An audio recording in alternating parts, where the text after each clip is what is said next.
斗罗大陆动画第2部《绝世唐门》第44集预告更新了，斗魂大赛的高潮决战已经开始了。日月皇家魂导器学院与史莱克学院全都使出了浑身解数，大战可谓是相当的炸裂。不过白虎公爵一家的纠葛也是十分的有看点。白虎公爵霸气回归，上演强势平乱，而大儿子戴耀恒想要当众表现一番，结果失败了。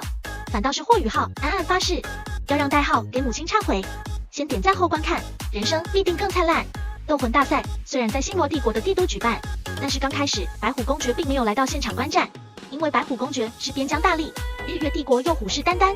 所以星罗君王并没有让白虎公爵返回帝都。不过如今斗魂大赛总决赛打响，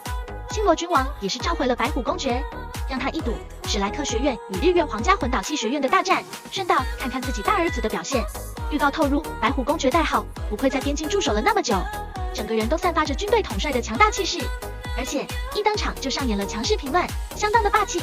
因为史莱克学院在与日月皇家魂导器学院的团战中失利，史莱克只好主动认输，但是却招来了观众的不满意，觉得史莱克没有拼尽全力，让大赛没有太大的看点。顿时在场上响起了谩骂声，还是白虎公爵一声令下，用军队霸气镇压，平定了观众的骚乱。整个过程真的是太帅了，尤其是星罗士兵们整齐划一的动作太有威压了。戴耀恒是白虎公爵的嫡长子，一直被公爵夫人寄予厚望，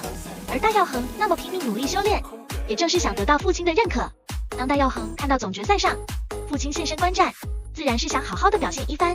让父亲戴浩看看自己这些年的修炼成果，让父亲为自己骄傲。其实戴耀恒魂帝的实力足以称得上天资卓越了，前面的大战戴耀恒表现得也很优秀，但是面对日月皇家魂导器学院，戴耀恒却表现失败了。没办法，因为日月战队全是氪金大佬，魂导器太多了，每一个还很强大。萧红尘曾全力攻击戴耀恒，要不是江楠楠挡住了攻击，戴耀恒非死即残，而江楠楠也因此受重伤，史莱克不得不主动认输，毕竟再打下去只会伤亡惨重。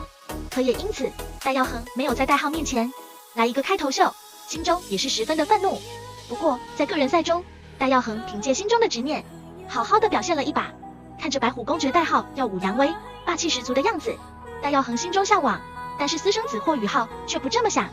霍雨浩一直记恨着所谓的父亲，越是看到白虎公爵过得好，霍雨浩心中的恨意便更多一分。因为霍雨浩认定是戴浩的无能，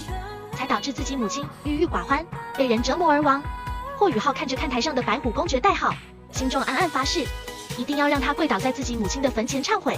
不过霍雨浩也深知自己目前实力尚小，要努力修行，尽快提升实力，早已完成心中的夙愿。